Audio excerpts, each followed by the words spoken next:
everyone, and welcome back to another episode of Fight Chat Friday with TKD Coach Academy. We are Adrian Byrne and Richie Ford, and every Friday we're bringing you a little bit of what we consider to be the very best of ITF Taekwondo Sparring, competition and coaching. And if that sounds like a conversation you'd like to get into, then make sure you hit the like button, subscribe to this channel, and hit that bell button for notifications every Friday when we go live with whatever the topic of the week is. So Richie, what are we talking about this week? Yeah, so this week we got a good question from the comments in last week's video, and we were going to maybe play on that a little bit, but then we got some fantastic questions in on Instagram throughout the week. So we decided to just go with a Q&A this week and really focus on sparring in particular with that.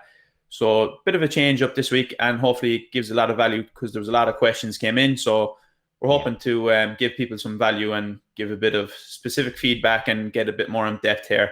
So we answer them short on Instagram stories. Obviously, we can't go in too in depth in Instagram stories. So here we're just going a bit more and give a bit more substance to some of the answers. So Adrian, do you want to just go through that question that kind of got the ball rolling there on this idea?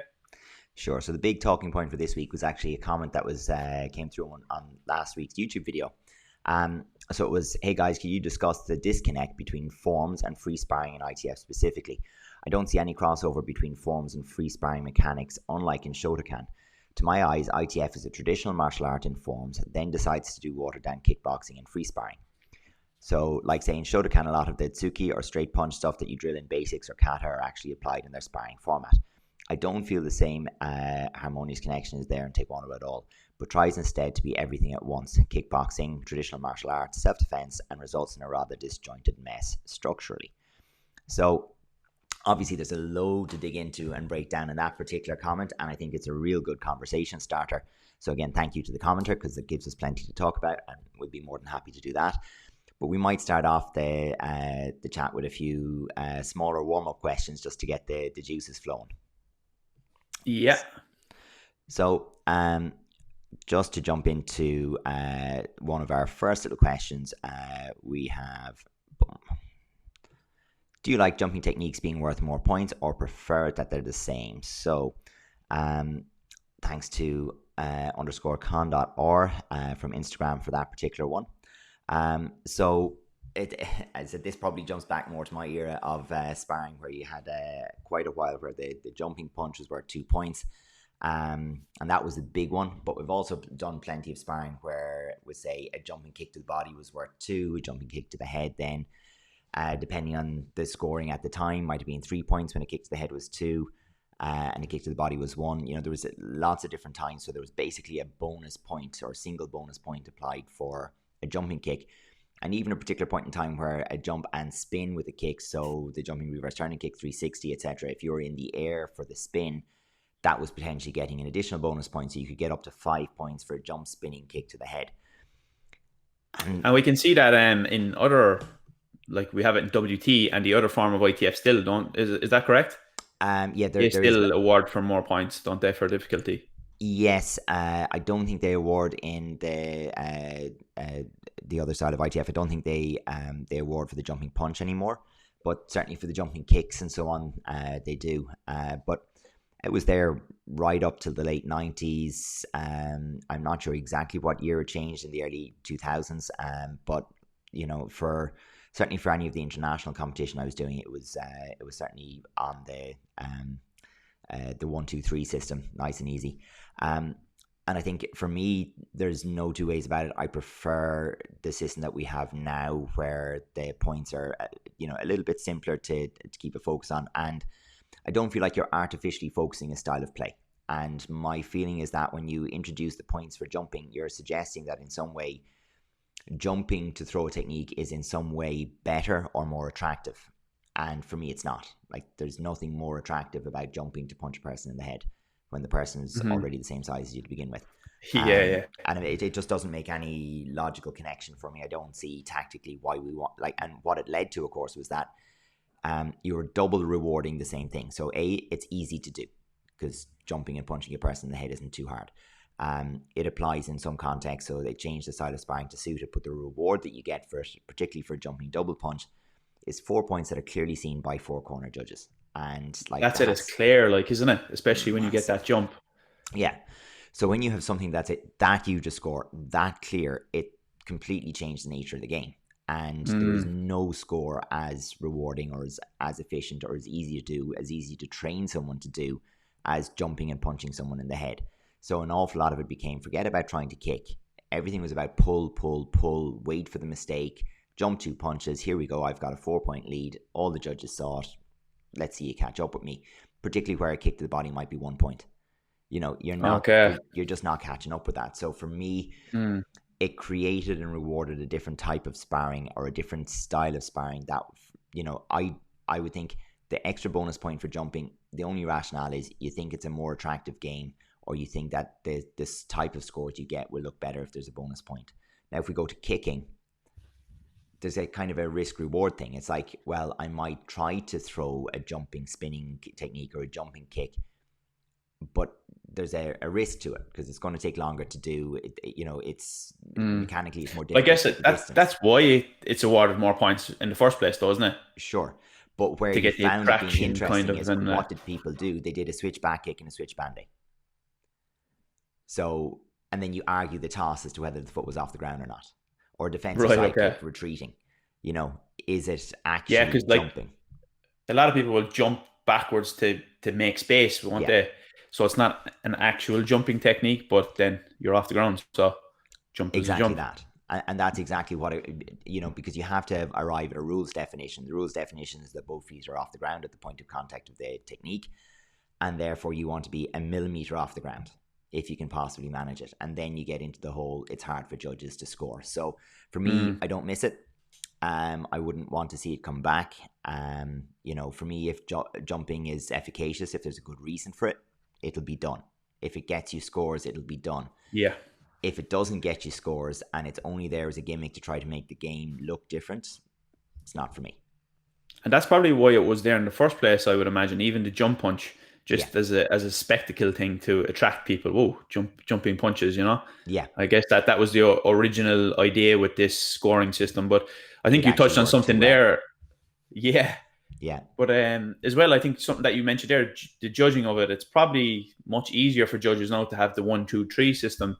It's just much more straightforward. And because of that, you can just quickly score and just continue on the action. So because of that, I think it was actually makes an unintended consequence of, okay, the judges actually have to wait a bit more, take in the information they've seen, mark it down. Of course, back then as well, it was traditional scorecards, handwritten. Yes, correct. So that actually takes a second or two. So that unintended makes that like more point sparring because it's hard to get a flow, because if you're after taking that score down and then there's something after happening, it can be quite difficult in terms of a task for the judges to record all that as well. So yeah, I guess in terms of seeing jumping techniques, it's cool and it's nice. It just makes it a bit more entertaining. And I would also like to see like something of higher value for matches that maybe like 3-4 points at the end. Like usually if there's like 15, 20 seconds left and there's a 3-point lead, you're pretty comfortable there. So it would be nice to see something that kind of like test the boundaries there a little bit and get things a bit more interesting. But at the same time, I think the scoring system right now, I'm happy with. I think it's good. 1, 2, 3, straightforward. Everybody knows what to do. And yeah, I think it's decent right now, but it will be very interesting to see a little bit extra something just to kind of extend that. When the time is just pushing out, to extend it on a little bit and get more interesting, you know. Okay, let's have a look at the next question that pops up then, and let me see. So, this is definitely one for you. How to push in for knockouts, because that's the best, right? So I think that like, basically when you have that intention of just like, it doesn't really suit the style of ITF. I think that it's just too free flowing and too quick to have that knockout mentality. And we can already see that like in the stance that we hold, in the posture we hold, the techniques we throw, like in terms of sport, with like that's where it comes from. MMA is like knockouts, boxing, knockouts, entertainment. But in ITF, it's a different style. It's a different objective. And the rule sets dictate this. And because of that, like obviously for people who are watching that aren't aware, ITF Taekwondo, you're not rewarded for knockouts. If anything, you're punished. So it's meant to be a bit more control and speed and skill. So yeah, the objective really is to use your skills and techniques with control to score points. Sure. So then we're coming to how to make a back kick unexpected, or how to make, I suppose the real question there is, it's around disguise, and thanks to Marva always there for the question. So yeah, I mean, I think you touched on this one already with the quick answer on Instagram, but you know, the back kick, I suppose the one that we always expect to see is where you can see the stance go from side facing to almost slightly back facing, and the little bounce back is happening, and the leg is being loaded up, and it's either going to be a reverse turning kick or it's going to be a back kick, but someone is loading up the spin. And then for anyone with a bit of experience, what you usually expect to see is you want to see if you can draw the spin. You'll have something like a foot to foot shot, like a fake foot to foot or something like that, or you'll reach the head out to try to draw the spin, because once the spin comes, the leg, it becomes a big thing. So yeah, do you want to go back over some of the things that you'd said there then in that quick reply? Yeah, so what I originally said on Instagram was the whole idea of using steps and other shots to set it up, and just kind of like, usually to use a back kick, it's not really used in an attacking fashion in ITF too much, at least at the highest level. Now, like, if you can land it, it's devastating, and it's a great shot, and we have seen it being landed on occasion.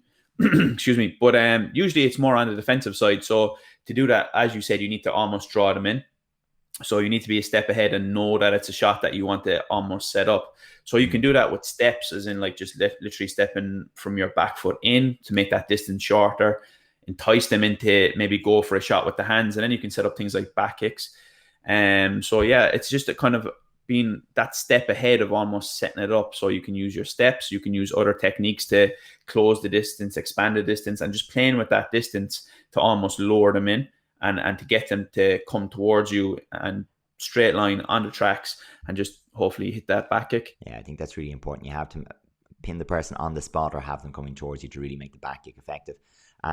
You know, speaking about that use as an exit shot, you know, so if you have managed to land, or, you know, to get into hands, the back kick becomes a very nice shot there, either with the short shifting step back to prepare for it or create a little space, or just with a direct swap of the feet.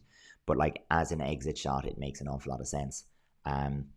The one advantage I suppose it does have in terms of an attacking shot, and you'd still need to kind of create some space for it, is once a person is moving backwards at all, it's very hard to respond to a spin or something that looks like a spin, because the back kick really isn't a spin, it's still a straight shot. Yeah.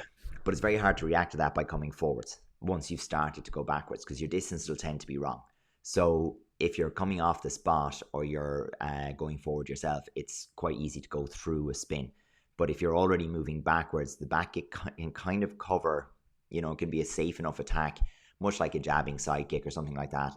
It can be a safe enough attack to throw if the person's already moving backwards, and it lets you kind of gain that space, or, you know, cover your entry. But for the most part, yeah, I first and foremost, I think teach it as a defensive shot, as an exit shot. So I think that will cover it. Yeah. All right. Then we're going into what's the best style: defensive, aggressive, close, far, etc. And thanks to Ryan Bellinger for this particular question. So yeah, the best is always going to be, and it depends, isn't it? Because, you know, in the end, so much of it is depending on your mentality, your particular approach to sparring, and the shot selection that you have. So, like, I'd always give an example. Or body type as well, I guess. Yeah. So, I mean, if you're a little short for your division, we're not going to say, yeah, front leg on top, be aggressive, because that's probably not going to work for you in your division. Whereas if you happen to be the freak of nature, we'll pick on Colin Ados because he can take it. But like, if you're, you know, 6'3" or whatever it is in a 70 kilo division or 78 kilo division now, and you have legs up to your ears, you can afford to take a particular style and dominate with it. You know, it'll go for you. But for most people, you do have to look at the reality of your position. So what shots do you have? What's your mentality? Do you like to dictate the pace, or do you know, are you more comfortable letting the other person take the initiative and then react to their game? in most of our videos you hear us say act, don't react. We want, we'd encourage people to be kind of deciding how the action is going to happen. But you could also be making the decision that the action will happen in response to a person following you or being, drawn around the ring by you. So, you can be proactive in a defensive style. You don't have to be attacking all the time to be proactive. So, yeah. For me, like I think that definitely have your main style, your main game, as we say, that you kind of like you're very comfortable with it. You're doubling down on your strengths, and that's how you kind of like focus your style generally. But you can't have that as a one size fits all kind of an approach, because as we said many times, like this human combat, excuse me, is so variable that like it changes so quickly that if you have that one size fits all mentality, it can't fit all because it's just so variable. So you need to be able to adapt. You need to be able to have things in the back pocket for what happens when that plan doesn't work. Maybe your style, you come up with somebody who has like the perfect style naturally to counteract that style. So you need to have a nice balance, I think, and you can't really focus on one style as the perfect style or the perfect approach. You need to be able to be creative.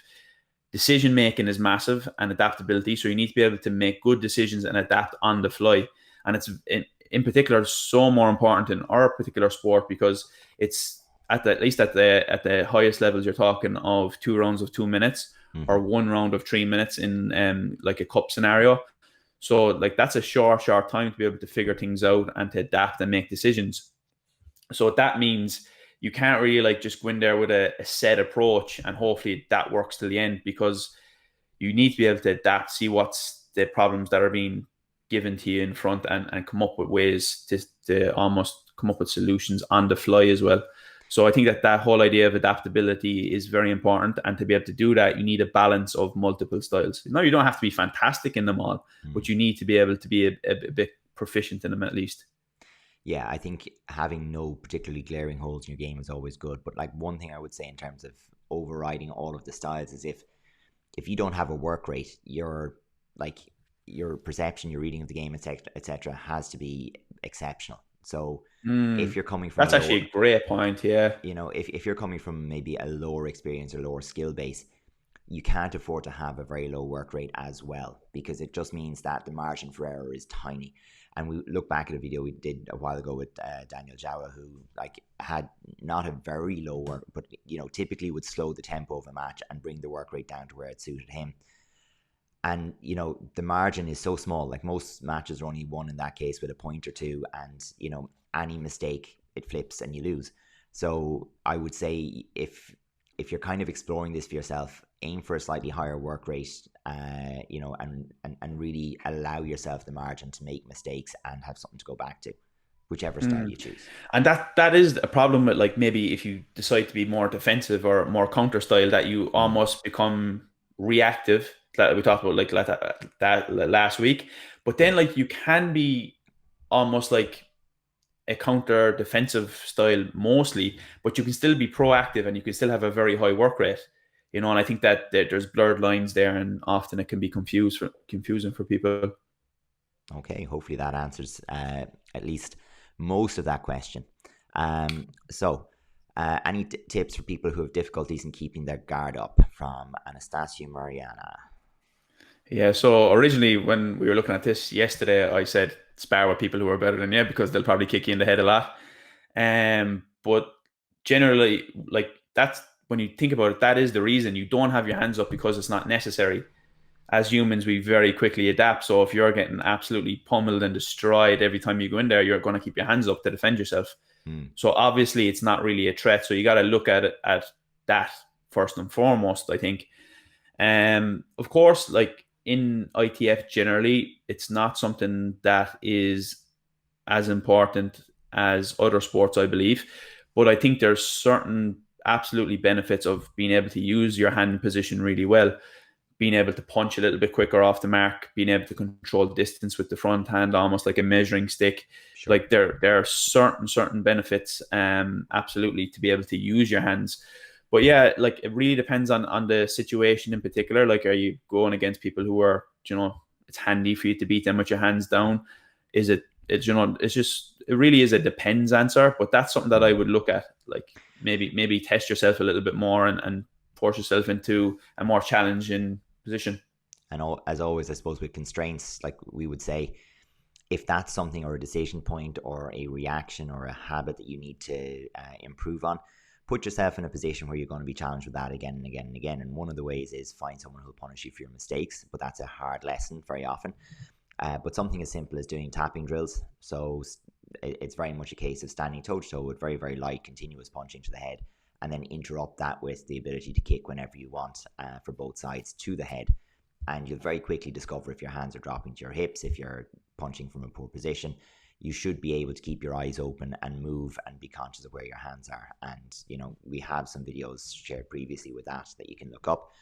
Just some simple exercises to make sure that you're constantly challenged and your position is constantly challenged. And that will help. But as Rich was saying, in our sport, you don't need to have your hands high all the time. It's not even advantageous to have them high all the time. And I think it's because of the stance as well. So like I actually made a post about this on Instagram yesterday. The more side facing we are generally, the lower the hands will be. And there's a few reasons, but basically it's because when you're more side facing, your body is bladed and you're naturally just a little bit further away in terms of distance. So you're at that further long range where keeping your hands up is not a massive objective for you because it's not a threat. Whereas if you're really close and in the pocket and you're more square on, you need to have the hands up here, of course, to protect yourself. Yeah. So that is something to consider as well. Yeah, when you're side facing, basically you're only worrying about a direct attack from the front, which you can protect with distance. So it's definitely a thing. Okay. In your opinion, is it better to avoid rather than block in WAKO as well? And there was this Marcus K1. There was a second question that might come up as we go through that was asking, just within ITF, is it generally our opinion that it's better to to avoid than block, or to avoid blocking, shall we say? And the simple answer that we could give is yes. But yeah. But it kind of plays into the question that we just had as well, doesn't it? In terms of like the stance and the threat and the distance. So like the closer you are, and in particular in WAKO, the close range is rewarded a little bit more with the foot sweeps and the work on the inside with the punching. So because of that, blocking becomes a bit more of a particular point in that game. Exactly. But like traditional blocking is not like, we might actually, this is the question of the day, I guess, but like it's more of just covering, having your glove in the way. Yeah. And if you think about it as in terms of like a hierarchy, ideally you want to use your feet to avoid first off. If you can move your feet, it moves your body, and that puts you in a better position to make angles and counter attack and put it like to switch the focus into your advantage. And then we get things like leaning and covering up, where it's probably not ideal, but it's a last resort. Like the whole idea is hit and don't get hit. Yeah, I want to jump in on that last resort thing, because my go-to line whenever I'm coaching on and the idea of blocking comes up, because it's things that kids will naturally do, and you can excuse them for it because they see us talking about blocking, particularly in the traditional side of the martial art. But the issue with blocking, and I always say, is like blocking is your last resort. That means the target of the attack was in the wrong place and you had no other choice. So the idea would be, and it was linked to the way the question was asked in relation to ITF, was that, is it better to avoid, even if it means losing your distance, that the block would somehow have you in the right distance? And the argument I'd always have is the block means you're in the wrong distance. Yeah. So if there's a side kick and you're blocking it, or a turning kick's maybe a better example, a turning kick to the body or something, and you're dropping your hand to block it, well, why on earth were you not already through the kick or just a touch away to catch the dropping leg? Distance and timing are massive there, aren't they? So a block is always a missed opportunity to score, because you have a hand that's that's back covering a technique that could actually be used to score against your opponent. So it's a philosophy thing as well. It's like, blocking and covering exists, and its value, it's better than getting hit, but it's not better than countering, for example. Yeah. And that's pretty much it with the idea of like the hierarchy. Like if you avoid using your feet, as you said, it allows you to fire back Head movement then is another one that maybe come into WAKO. Again, it allows you to slip and fire back potentially. But then like covering, it's a bit more neutral, but maybe on their side with the advantage. And then leaning as well. In particular, like leaning works in boxing and other sports much more effectively. But because we have kicks, it's not the best idea. And it really is a last resort. But as you said, like that's it. You probably need to be that step ahead and be thinking about how to counter these shots because you're in the wrong position maybe. Yeah, for sure. So if we find the other half of that question, we'll just actually, sorry, just before we go past that as well, something that I actually want to just touch on is the whole idea of like maybe like bursting through contact as well. There is a difference. Like, blocking is if there's a shot coming and you just block it.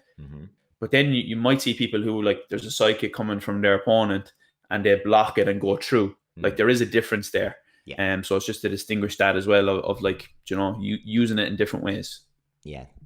Sometimes we call that jamming, but we jamming.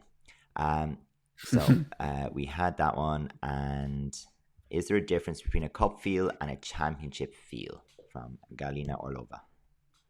Yeah, so this one came actually from last week's Fight Chat Friday. So we actually mentioned this, and we probably should have went into it a bit more in depth for people who haven't experienced this. Yeah, exactly. So just straight off for people who aren't aware, a cup feel, a cup first of all, so a World Cup, European Cup is a club tournament. So that means that you can have people from blue belt up, and as far as I'm aware, from 12 years old. Is that correct? 12 to 14 is the youngest division. Yeah. Yeah, and then so you have a bit more of a club feel. Obviously, there's much more competitors because you can get more people to it. Yeah. Then on the championship side, it's you need to be representing your country. There's a limited amount of spaces for each division per country, so you naturally need to qualify in your national team to be part of a championships. Also, championships is only black belts, and it's also from, is it 13 years old up? 14. Yeah. So there's slight variations and slight changes in a championship and a cup. So because of that, then it naturally just it's a different feel. And for me, like something that I've said is championship just seems a little bit more intense and a bit more serious always. And of course, like in that club feel, it's probably a bit more friendly vibe anyway. But in terms of like outside of the ring, so like around the arena and things like that, there's more kids around, and there's more families there. You've got the older divisions of the advanced veterans and things like that as well. So it's just in terms of the feel, it's just a little bit different, I think. Of course, then as well, like something that we mentioned is in the cups, there's more chance of you getting maybe lower level matches earlier on. So the competition may be not as high. Whereas in a championship, it's very rare, at least in like especially European level, in particular, where you'll have like a first round, second round, that would be an easy round. Most of the time it will be pretty close in terms of competition level. So yeah, just a couple of differences there in terms of which contribute to the feel, I guess. Yeah, I think a big one for me is actually the prep that leads up to it. So when you're preparing for a championships, you've already maybe 6 months before won a qualifying tournament or qualifying match or made selections. Then you'll have had 7, 10, however many days of national team squad trainings building up with the ramp up to it. You'll have all the press stuff that, the photo shoots and the bits and pieces that go on with that as well. And then you're traveling as a huge team when you go out there. So like for Ireland, there might be 80 people traveling in a plane together from Dublin Airport or whatever it is, to go to the championships. You're in the buses together, the hotels together, everybody's in there together. Where and when you get to like you've your team talks at the beginning and end of every day, you've got expectations. There's the whole thing around who your coach is going to be. And when you go to the cup, more often than not, most club teams aren't 50, 80 people, but you're traveling with your club coach, with your family, your friends, or whoever it happens to be. You haven't been selected other than, are you going? I am. Great. And there hasn't been the same prep typically. It's in a different season. It just there are a number of factors that make it feel quite different, and there is no way for me that until I'd experience the difference. A European Championships or a World Championships is a whole different feel in terms of the seriousness of the event compared to a cup.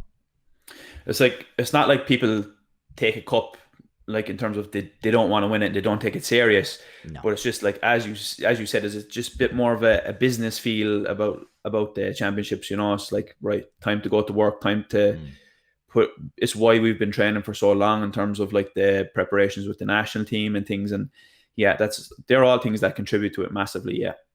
for sure. Okay, so um, how do we get more students interested in sparring and competition? So love that one.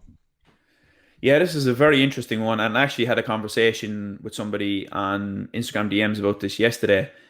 And I actually pointed out that in my own school, we could probably, for at least the colour belts, there's at least 7 tournaments in a year that my students can attend. But that's not the case for a lot of people. So No, naturally, like that's actually a big advantage that people have. Is the more you can compete, the better it is. So that's something that maybe the bigger countries like of the US and places like that, they don't have that luxury. So yeah, for me, it's just building that culture, and it can be quite difficult at the start. For my own club, it had to be a lot of incentives and things like that to promote competition. yeah, My belief is that anybody who does compete is going to just improve their level on bounds because it's just such a valuable thing in terms of learning to become more aware with yourself, how to deal with pressure, perform, all these things. And for me, ITF athletes who perform in competition regularly are at a very, very high standard in terms of their martial arts training across the board. mm, So I think that people who do go to tournaments is very, very valuable. So then you try to promote that. Obviously, that's not the incentive that you can go with for the likes of young kids and people who are looking to start off because they're worried, they're afraid. It can be an anxious time to go compete. So you for have to sure. kind of give a little bit of incentives. So for me, luckily, we have a lot of local tournaments where they're like almost like a club feel and multi club inter clubs where there's like medals for lots of people and things like that. So because of that, you get that feel where the pressure is reduced a little bit. They can go and have fun, enjoy the day. It's all good feels. Come back and then they see all the children in their class and all the teens, whatever, and they all have medals there. So then there becomes of that FOMO kind of feel where people are like, oh, I don't really want to miss out on this, and then they're interested in going the next time. So it's Yeah. just building that culture really, and that's the trick, and that takes time and it takes a bit of trial and error to get it right. So there's many ways you can kind of like incentivize, but yeah, it is an interesting one for sure. And building that culture can be tricky, but the joy of it is once it's built and once it's like a standard in your gym or in your school, then everybody wants to contribute and be part of it. So I'll throw out a few that have been good for us as well. That maybe are that won't have come up for everyone because we're in a slightly different situation. So where you are, Richie, you have an awful lot of local tournaments because for people who are maybe outside of the country, there's over 100 ITF clubs in the county that Richie is in. So Mm-hmm. the population of the county is probably about what 200,000, 250,000, something Yeah. like that. And there's about over 100 ITF clubs down in that county alone. So between them, every 4 or 5 weeks there's going to be a tournament and they're going to be fairly local to it. But in my area there's maybe 9 ITF clubs in my county and a lower population.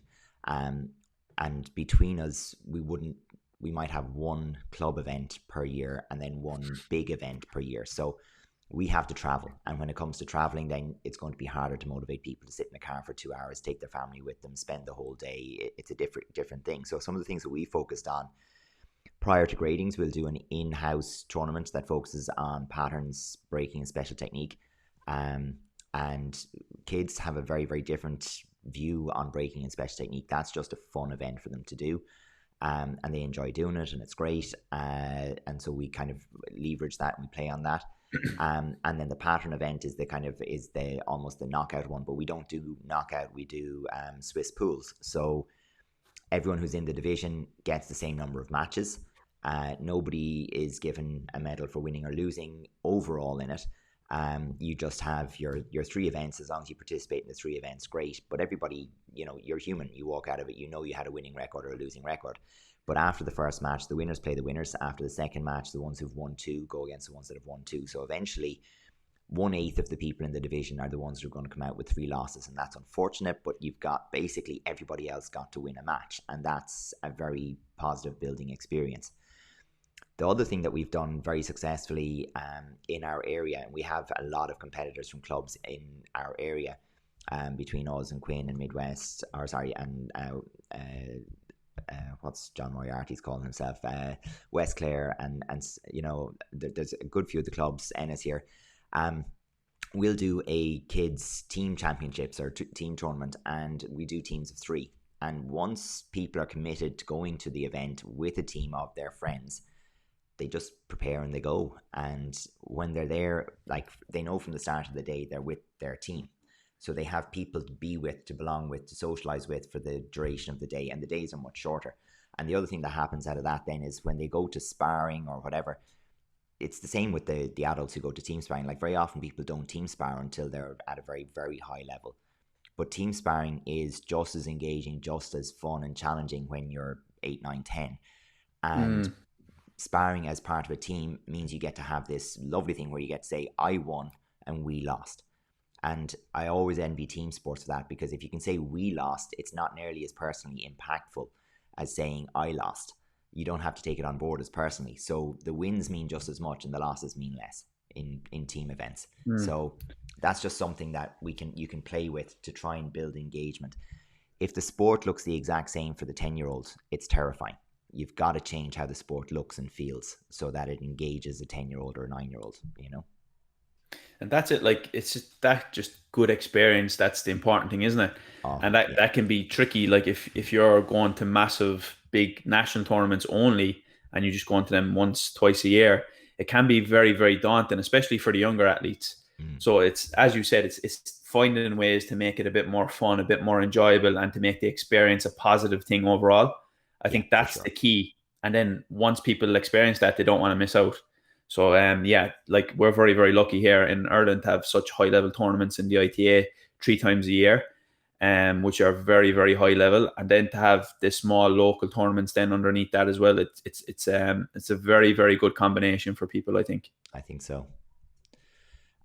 So let's see. We have how can I use hook kick in sparring, or when's the best time to use it, from Jamie Singleton. So yeah, this one's really interesting, and we decided we'd kind of highlight some of the efforts to use a few hook kicks as we go through. Yeah, so it's like, as you can see through these snaps, there's various there's lots of like variations of them, and you can see a lot of time people are trying to come underneath side kicks and things like that. So you'll see that a lot. So people are going above the side kick or coming under a high section side kick. And that will feature a lot. Here as well, you can kind of see a couple of variations of the hacks, as it's known, half an axe kick, half a hook kick. So that can be an option to go direct with that. As well, you can you see Julio here using a very nice one of getting that body low. So that's more of the counter style generally. So there are lots of options with it, definitely. So you can use it generally as a good counter technique to come circular to more straight line techniques.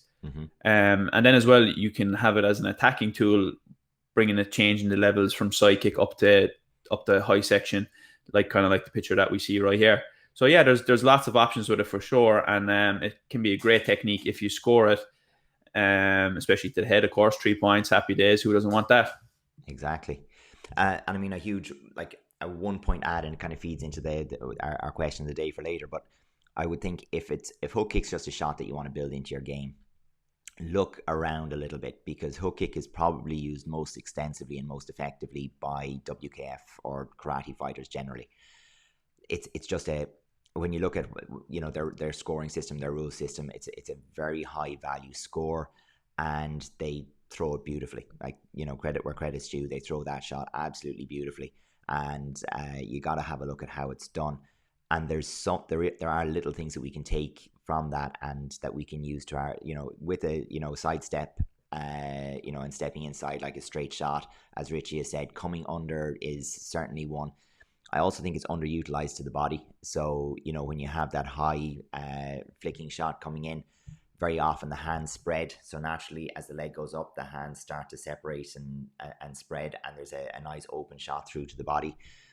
And there was, going back many years ago, a guy used to spar, and the absolute horror of it when you'd pick up the leg, but he just had a great knack of getting that heel into the solar plexus, around the lead leg. and you'd be gutted. You know, it was just, you know, it's a horrible shot to feel when it lands in there. But we can definitely, you know, learn a little bit about new ways of, or not new ways, but like you can take inspiration for ways of getting that hook kick on target. But certainly the ones that we're most commonly aware of is kind of from that universal chamber position where it could be a side kick, turning kick, or hook kick, and it reaches over the shoulder or hacks over the shoulder. And then, of course, you've got your counter shots, particularly in relation to when you're both open side facing and one person goes high. There's always an avenue under the leg to reach in with the hook kick. And even if it doesn't land, as you know, some of the photos will show you, it does enough to take the balance of the other person and to interrupt the flow. Disturbs them, yeah. Yeah. I think the one you mentioned there about the WKF, the karate style, is really cool. Yeah. They can get, like, they almost come off hands, don't they? And they bring it from the opposite direction, off the back leg, and around and whips it. It's a really good one, and it's a nice shot. Yeah. And I mean, I think that's the disguise element of it. Now they're throwing it from a slightly different setup, so it's important to understand what they're defending against is different, what their setup is different. Stance. And they can also do it where, because they're allowed to grab, they have an open mitt and they can actually grab the sleeve. So from that position, if you've actually got the sleeve, taking, you know, you can pull the body into the position to receive the kick. So they have a few different strategies in it, but for us, it is a bit different where we will use it. But there's definitely play for it potentially as an exit shot, particularly if you've ended up with your foot outside your partner's front foot and you're going to be coming up that blind side, maybe with an exit shot. But for us, it's predominantly that hacks variety going forward, or it's the counter under the high leg. Do you want to talk about some ideas of where it maybe can go wrong as well? Because generally, as you think of a hook kick, you think that, like, the body is kind of in a generally safe position and you're relatively, like, comfortable and you're not under much threat. But I think that we have like, even in the pictures that we just seen, there's a few examples of when it can go wrong as well. Yeah. So, I mean, the whole thing is, like, it's hard to tell from the picture. Some of them are definitely spinning. But if you prep and you have a long leg, as in if you're not prepping from that universal chamber where you have your foot between you and your opponent, you open up a line between your opponent and your hip. So basically, if your foot isn't covering your hip as you go forward, you open up a line there, and it becomes very plausible to step directly through that shot. You're basically taking what could be a relatively straight shot and you're making it into a round shot, and this kind of position develops where you can step through the empty space. This is perfect there with Russia stepping through Argentina. You can basically create an empty space between you and your opponent that they can occupy and get a score. So as an attacking shot, the advice is definitely learn that universal chamber. Make sure you can throw your side kick or your turning kick from the same chamber, and the direction of or the side of the head that you're reaching should be really late. You know, you shouldn't know until very, very late where it's going. Yeah, in terms of, like, on the defensive as well, like, hands is probably the next thing that's going to happen 90% of the time. Yeah. So you need to be able to get ready, set your feet, and be ready for the next continuation of that as well, I think. Yeah, because we're not going to be stopping. So, you know, it's, you know, kick to hands and through, or just directly to hands and through. So there's no, I scored my point, yay. It's, you're probably going to be reaching somewhere around the back of the head as the person continues through. So it's not as ideal a counter shot as it might be in, for example, if people start looking at those WKF videos, you know. Yeah. Okay, let's have a look at another little one here. And this is a quick one. Can we use Taekwondo Sparring stances in MMA? And I'm going to completely defer to you on that one. MMA is not my specialty. Yeah, absolutely. We see some very high level guys adopt that half facing, maybe not side facing stance so much, because the backhand is a massive thing and the hands are massive in MMA in particular. As well, we've got the threat of the takedown, in particular double leg and single leg. So the more side on you are, the harder it can be to avoid that. As well, the more side on you are, you're asking to be chopped at your front leg with leg kicks. So definitely there are things you need to be aware of, but it can be a very, very effective stance to use at the same time if you can get it right and know when to adjust. So that's the important thing. Knowing when to adjust between full facing and half facing is very, very important. But that's probably the main reason why we see a poor kicking game in UFC generally. So you have guys who are fantastic. You've got like Wonderboy Thompson. You've got, of course, Raymond Daniels, who's doing a bit of MMA as well. You've got Michael Venom Page. They all come from a kickboxing background traditionally. As well, you've got Michelle Watterson in the female division, who is a very good kicker, and Anthony Pettis. Some of these guys are very, very good at kicking, and they can adjust between them stances really well. So to be able to incorporate all the kicks and really be a threat in terms of your kicking game, I think it's important to be able to have that stance, and it can be very important as well to adjust. So like even Michael Venom Page, he actually uses like blitzes that you'd see in point fighting. So he's able to use his stance to like break the rhythm, and it's something that people in MMA haven't seen. So it's just like that threat, the test pull. It's like they've never seen this before. So to them, it's just like not a standard way of attack. So it just throws them off. And as a result, it's very, very effective. So yeah, to answer the question, absolutely it can be used, but you just need to be aware of the threats, and you need to be able to adapt between both based on the scenarios that come up. Cool. So then we had, so this was the one. So this is the second part of that question. So is it good to block an attack, or is it better to just get out of the way but then lose your reach? So I think we've that one sufficiently answered for today. But thank you to Cochrane Therapeutic Massage for the question there, and hope we got to answer it for you. What would you say are the best stances for ITF? I fight long guard. Thanks to Jake Weiss, ITF TKD. Yeah, so Jake actually commented afterwards in the DMs just to kind of like qualify this. Yeah, so basically it's the whole idea of that long guard that we talk about, side facing, basically. Okay. Yeah, I mean, absolutely. The concept, I think we've already covered that really with the MMA question as well, is that, you know, each stance that you take lends itself to something and doesn't lend itself to something else. So the more side facing you are, the more of your body you protect from attack, the more defensive you are in many ways, and the more you kind of limit yourself to what you can do with your hands. And, you know, but you give your front leg quite an advantage because you can hide the movement to the back leg quite well, and you can do an awful lot with that front leg. Very often as well, if you're you know, an ITF southpaw, so if you're a left leg lead and the majority are right leg lead, it does mean as you pull to your back, you're making it harder and harder for the other person to use their front leg against you and to reach around to your scoring targets from the back leg. So, I mean, that's something we've seen a lot of people do quite effectively. On the flip side, you know, the more you become half facing or full facing, the more you can transition to hands effectively, but the less effective your side kick will be. So your knee tends to take a 45-degree angle and not really be a side kick when you come from a more of a half or full facing kind of position. So equally, you could look at someone go completely sideways. And if you're looking to pull the person left and right, like Julio is always a great man to watch for that, but there are plenty of others who will do that when you get to the edge of the ring and you can buy yourself another stance. You know, it could be 3 feet, it could be a mat, by pulling the front leg back and going sideways. Now the person has to commit a little bit of movement to get to you, and you can change direction and go from there.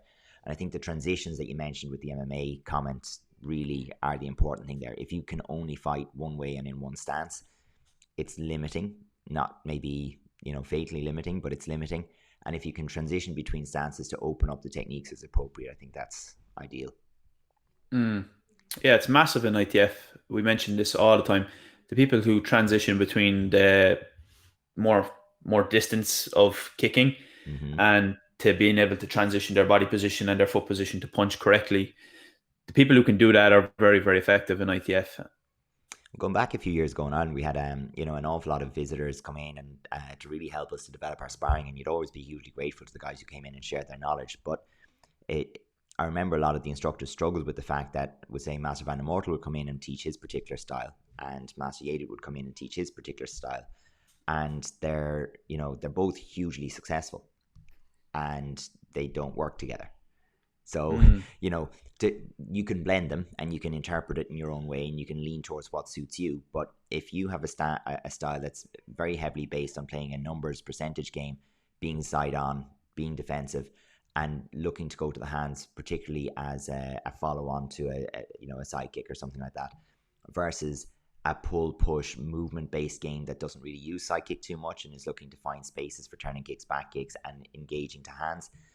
You know, if you haven't got a good overall understanding of the game, that became very confusing for people, and they didn't know how to blend the two. So I think that, again, going back to that blending and that shifting between the stances and understanding where and when for each is the sweet spot there.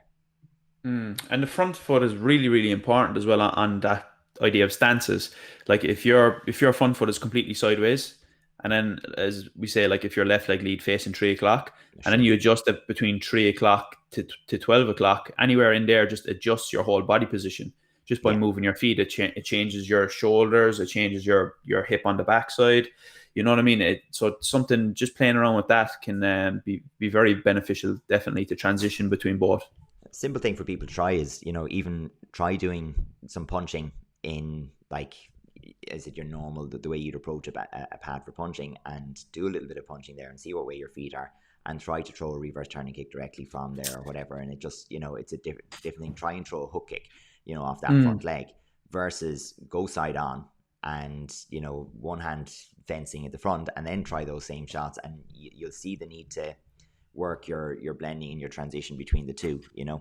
You can. It's actually a pet hate of mine, because I see people a lot of time, they do like all these boxing drills for ITF on the pads, and they're completely in a boxing stance, and then they're never switching between it. Like, you're never really going to be in that stance, so all these things you're doing are, they're not really going to be that practical. So you need to be able to adapt it for, like, you can't just take boxing drills and put them directly into ITF training. You need to have that understanding, to have those things that you just talked about, to be able to incorporate the kicking, because you can't just punch. You're not going to be able to be effective. Yeah, the second person steps back, it's like, oh. Yeah. Yeah. So you need to be able to, that's something that I would definitely advise people, that if you're using any like boxing training or from other martial arts trying to get some training in, think of the stance, body position. It's so, so important. Cool. So the question was from Tila Melly. How much time should be spent on sparring training versus supplemental training, i.e. strength or cardio? Yeah, the straight up answer that I gave, just keep it simple, is supplement means to add on and support. So therefore, it shouldn't be something that takes over your main training. And the only thing I'd add to that is keeping in mind your training load in terms of the relative intensity of your training and on what days that it happens. So your body does need to recover as well. So if you have an hour and a half or an hour of a heavy sparring session and you're following it the next day with an explosive power workout or whatever, and then the next day is another sparring session, and then you've got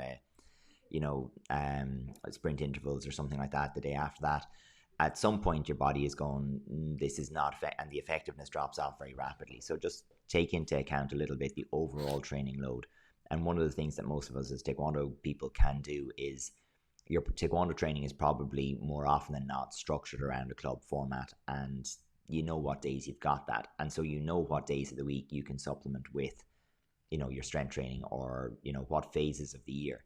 And I think that's one of the biggest things, is that you don't need to train sparring every week of the year. You don't need to train strength every week of the year. You don't need to do cardio every week of the year. And when you try to, it all fails. So give yourself a phase where each thing is maybe present, but one is more important than the other.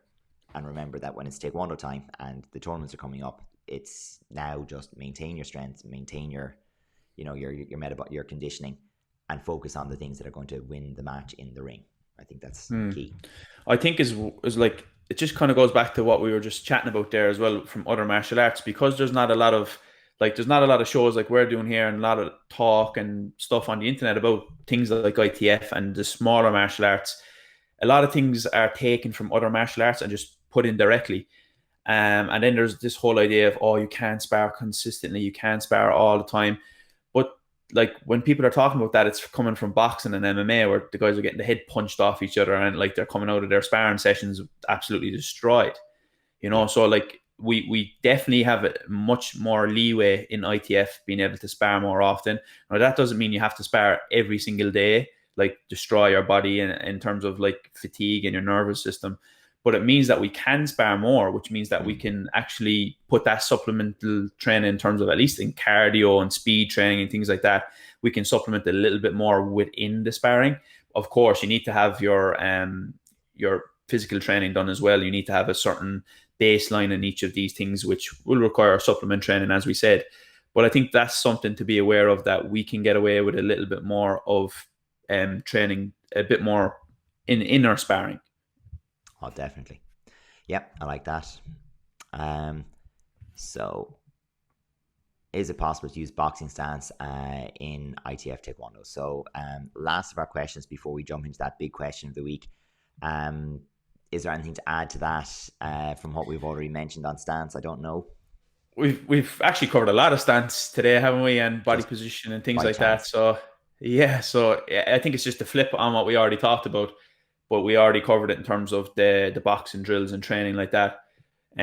Yes, you can use it in the close range, but you need to be able to adjust and to be able to incorporate your kicking as well. So yes, at times but you need to have the knowledge, the know-how, and the awareness to be able to adjust when is necessary. Yeah, sure. Okay, let's have a look at that big question of the week here. So again, just to quickly read through it, we're talking about a disconnect between forms and free sparring in ITF specifically.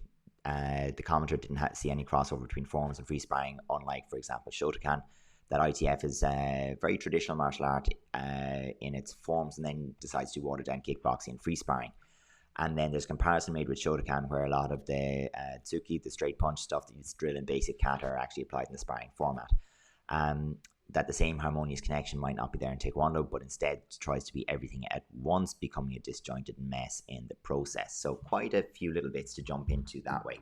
But I do think it's a wonderful starting off point for a load of conversations. So maybe we'll just jump into the kind of the beginning of it in terms of that. Let's just get to the essence of this. Taekwondo sparring is in no way related to Taekwondo pattern. Yeah, like for me, there. it's there's martial art and there's sport, and when you have that crossover, like I don't think like people do try to have a crossover, but I just think it's different. As in, like we talked about this already, like is in a few questions, like hitting to make impact in self-defense versus hitting to score points. You're using different tools. You're like, so it is different. You're not, like, of course, by being involved in the sports side, you're going to have an awareness of distance and things like that, which are, of course, they're contribute to you being better in terms of the self-defense and traditional martial arts. But no, for me, there's just two separate events going on here, you know? Yeah. And I mean, I think one of the things that jumps out to me is the why. Okay, so you have to have a look at maybe where Taekwondo is and came from. And Taekwondo, no matter what way you look at it, has a lot of its origin in karate, and not just Shotokan, but many of the Koreanized versions of karate. You know, what was being practiced in Korea at the end of the Korean War, and the unification of all of those different kwons or schools of training into one national Korean martial art, and what was gained and what was lost in so doing. But and General Choi, from our perspective, you know, being as such the guiding unifier in that, and the guy who was getting the credit for naming it, and certainly for advancing it and for propagating ITF Taekwondo as we know it throughout the world. So there's a lot of decisions taken there, and for many different reasons, not just martial or not just, would say, sport related. So why is Taekwondo a sport? Well, Taekwondo is a sport for a couple of reasons. One, it engages more people and reaches out into circles that Taekwondo otherwise wouldn't have got to. And also because there's a certain type of people who want to engage in sport. That's, and Taekwondo could be and can be. Maybe one of the reasons that Taekwondo became a sport is because karate was, because judo was, because the most popular and most well-practiced martial arts in the world had a sporting component to them, and sport was a vehicle for them to gain popularity. And then you go to, well, how do you define a rule set? And karate's rules, in terms of like the scoring of techniques, are very much more restrictive than Taekwondo's rules. And it's point sparring for a start, so it's completely different in that respect. But that it's looking for a good form, vigorous application. It's looking for focus and control on the target. It's looking for awareness, which means your recovery afterwards. It's looking for good timing, so the person's not moving away from you at the time of the impact. It's looking for correct distance, so the technique isn't rendered ineffective by the distance, so it's not too close or too far. So there's a lot that they're looking for. And we're looking for a much simpler one. It's the technique has to be executed correctly, and even that is a little bit challenging in that, which technique was it that was executed, but it has to be dynamic. So there has to be some speed, some intent to cause an impact. Karate doesn't have to have contact, and we do. There's a difference there. Even though if you read our rules, in the encyclopedia, it'd read very much the same as karate. Focused within a centimeter of the target. Realistically, we have to make contact. And they don't. How much do you think that that is related to we say like as you said, like the marketing of it back in the day when they're trying to popularize these martial arts? Do you think that has a major part on the rule set in terms of making it like, fancy techniques and like aggressive, and whoa, this karate, even though he didn't punch him, there was a big shout and a kia and it looks impressive. Yeah. That kind of an idea, I do think karate has definitely tried to retain more of the elements of it. So, for example, they can attack to the back, to the neck. They can attack below the belt as long as it's above the groin. They can sweep. They can grab the arms or sleeves. They can throw, but with restrictions. So they can attack on the ground. In fact, it's encouraged. If you can get the person to the ground with the throw or a sweep, or they fall mid-execution of a technique and you score on the ground, it's rewarded. So there's a lot of differences in terms of what they're looking for, and it makes it very unique from where ITF is. But ITF is also very unique from where WTF is. And the comparison is drawn there with watered down kickboxing. But kickboxing, like the World Association of Kickboxing Organizations, was originally the World All Styles Karate Organization. So like it was karate once upon a time. And it was a lot of people karate. refer to it as sport karate point. Yeah, but that's where it came from. Originally it was the Point Karate Championship. That was a big thing in the 60s. And then into the 70s, they went full contact, and they became basically the UFC of the time. It was the promoted shows, and it was gaining a lot of popularity. And you had Benny Urquidez, and you had so many like the Bill Wallace and these guys that were big names in America in particular at the time. But like they took what was going to work in terms of, we can put this in front of an audience, they can understand it, see it, relate to it. They made it more like boxing. Mm-hmm. And that's, as I said, market pressures. You want something to work, you want it. So why is Taekwondo the way it is? The rule set is permissive. So you're allowed to use any kicking technique that lands with the foot to a valid target. And Taekwondo has so many kicking techniques. So basically any given way you could move your foot to get to the target is a described technique within the manual. So, it's going to get there more or less in the form of a technique. Likewise with the hand techniques, as long as it lands with the glove, the fist, the back fist, the knife hand, the reverse knife hand, as long as they're controlled to the target, they're going to score. So it creates an opportunity for the competitors to define what the sport is. So the rules define a certain amount of it. The competitors and the coaches, as they train, define the rest of it. And I don't think it's watered down anything to say that, because, what would ITF Taekwondo look like if it had karate rules? Well, it'd look like karate, because the techniques aren't significantly different. If you had to stop after every score, right now it would look more like point kickboxing.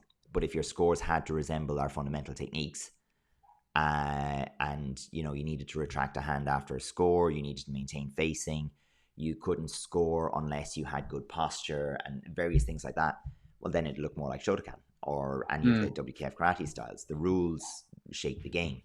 And I think the only one you can really ask about how do they feel about the rules are the people who compete in them. And we have a lot of competitors who do WAKO, who do ITF, who do points, who do continuous, who do ITF. And they do well, particularly in the continuous. So, I think you can look at the closer the rule set is, the better the overlap's going to be and the better people perform in each. But I do think that's,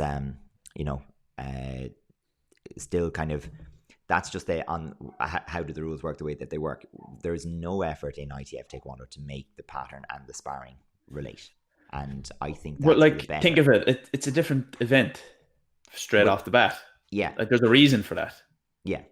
And that's where power breaking and special technique and pattern and prearranged free sparring all relate much more closely to what you have in pattern, even though, you know, the techniques are described in the books for the special technique, but they don't obviously turn up in a pattern for the most part.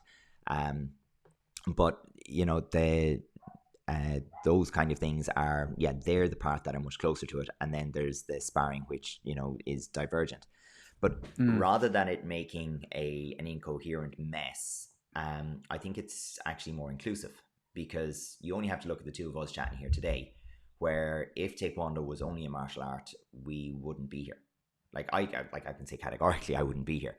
And if I dial that way back, the reason I went to Taekwondo, I could have been immediately dissatisfied when I arrived at the club and it wasn't what I thought it was going to be. Because I sat down in the 80s and I watched Best of the Best on television.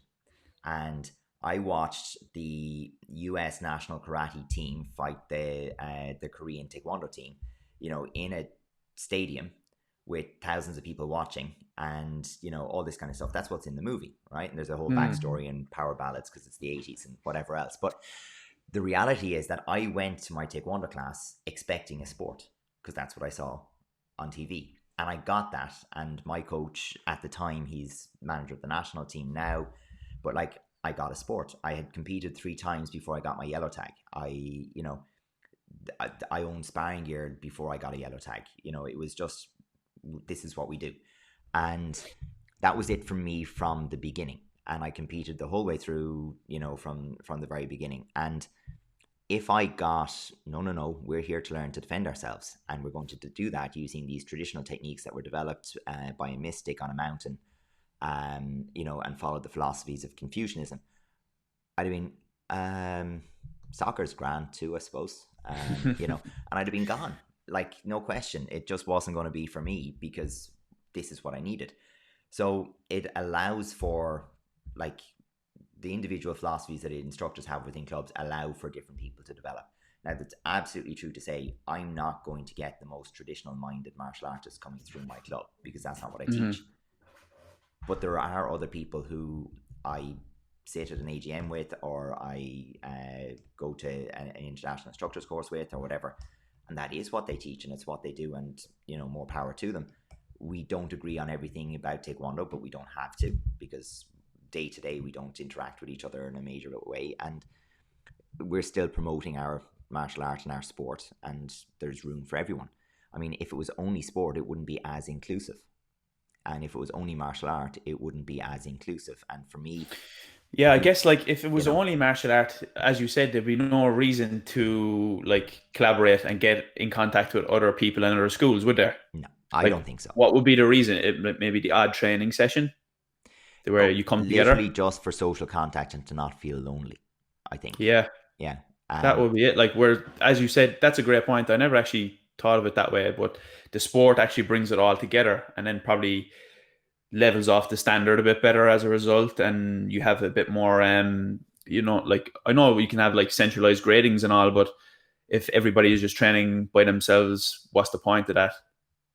Yeah, I mean, it's not going to matter in general, you know. And exactly, yeah. And I mean, you know, you've also got the whole thing of, you know, if someone was truly interested in learning self-defense, are they going to learn a traditional martial art? And I don't think so. I think they're going to go and do, you know, Krav or Spear, or like maybe they'll go into MMA, or they'll do something like that now, because, well, it's a little bit closer representativeness wise, if we jump back into skill acquisition, than a traditional martial art. A traditional martial art is a very inefficient way to learn to defend yourself, because it doesn't start from that basis. It starts from the basis of tenets and courtesy, respect. You know, it starts from the point of view of, we'll develop the first person first, physically, morally, you know, all the rest of it. And then gradually over time, through abstraction, we'll introduce some self-defense concepts, techniques. We'll condition the knuckles. We'll do whatever else over time. And we'll learn techniques that in abstract could be applied in a self-defense situation. But that's it. You just hit the nail on the head there as well, though, as in, like, you're not going to be expecting to come out and do a full chambered low block against somebody who's attacking you. No, it's going to be a quick... Yeah, it's a quick action, and that's where people, I think, get blurred lines. as in they go, they expect to do a full chunji against an imaginary opponent. It's not going to be that way, it's just, whereas like it's, as you said, an adaptation of these techniques of just like moving your body in certain ways. I think that's so important. And for me, it's something that people forget about. And like, you might think it's like, okay, that's common sense, but when you think about it, it's not how a lot of people train. Sure. They train as in like, this is the be all and end all of everything, and this is the only way. So yeah. Well, I mean, for me, another question that always comes up on that is, the question of, well, what is the martial art for? What is the sport for, etc. And sport, from that point of view, if you don't enjoy it, you're not going to understand what it's for. In the same way as for me, I can't get into the mindset of someone, thankfully, and I really am thankful for this, and I appreciate the fact that I live in a place where I'm not in mortal danger and fear for my life, or that my house is going to be broken into by an armed attacker or whatever on a daily basis. We're very fortunate where we live, and in general in our society, that is a danger that's further removed from us. So the motivation to literally train myself, to be in pain, to suffer, to constantly engage in representative scenarios where self-defense is being appropriately and effectively trained is very, very low. Like, I wouldn't be motivated to do that. I'd be far more motivated to study accountancy and do my own tax returns or something. That it would be more effective use of my time in my life. So if it's something that I'm learning as a skill for myself, I want the skill to be applicable on a day-to-day basis. If I'm not going to use the skill, I'm not going to devote, for me, 25, 30 hours a week of my time and effort to something that I don't ever get to use. And so for me, that's why I will definitely be able to use my sporting skills. I will definitely be able to use my coaching skills. I am definitely going to have athletes that are training to compete. I'm definitely going to a championships, and for me, that means there's always a reason to continue to refine and practice and enhance the skills. So, I know it's a jumping off point from that question or the reality of it, but like, there's an underlying assumption that there's a value, maybe, or at least in how I read it, between traditional martial arts expressing themselves in their sport. But for me, it's almost like, I'm thankful that my traditional martial art is not expressed in my sport, because I can enjoy my sport all the more because of that. And then if I happen to enjoy the more traditional aspects of the martial art, I can practice those, and it doesn't interfere with the sport in any way. So that's, for me, where that's a positive, shall we say. But yeah, it does lead to some challenges, I'm sure, for people in terms of finding their identity. Like, what are they, or where are they, and how does that how does that work for them? And I'm very, very happy with where I am and what I'm doing. But I'm sure it's a very valid question that people might have, and as an understanding, if you're an outsider looking into ITF Taekwondo and wondering what it is, where it's coming from, and why the patterns look nothing like the sparring or vice versa, I think those are very valid questions to ask, and I think the simplest answer is because they're not related. Brilliant. Yeah, I think that was a good discussion. I enjoyed that. Let you go on a bit of a rant there and get everything off your chest. Yeah, But no, that was fantastic. It was good triggers. You can push these triggers and just let it all go. Like, it's No, I enjoyed that. I got to sit back there and enjoy that little chat for me. It was good. At home if I managed to hit your triggers, but sure, look, you can always have it out with us in person. It's the triggers are always there. No, that was good. I think it brings up some very important points. And I just the whole idea of what we're doing here with this is it just open people's minds up a little bit to the possibilities and what's going on, and just getting people to think a bit more, and maybe coming at this from an open-minded approach a little bit, and seeing another perspective that they haven't seen before. So Feel free to share your perspective with us as well. Drop in the comments there and we'll get back, and I'm sure it'll be an interesting conversation back and forth. So yeah, that's one of the good things about this as well, is that there's not one way for everything. So yeah, all good, all positive. Sweet. Well, that'll be us, I think. Then for this week, we'll have to wait and see what questions and comments come in for next week. And if people do have ideas or a match they'd like reviewed, or some tactics or strategies that they would like us to comment on, or any question in general around sparring that we might find a match as an example of, we'd be delighted to tackle that for next week. Yeah, definitely. And if you are interested in more daily updates, make sure and check us out on social media with the Instagram and Facebook channels in particular. And of course, make sure and get involved in the comments and the Instagram stories there as well to get your suggestions in. And yeah, we'll see you next Friday. See you Friday.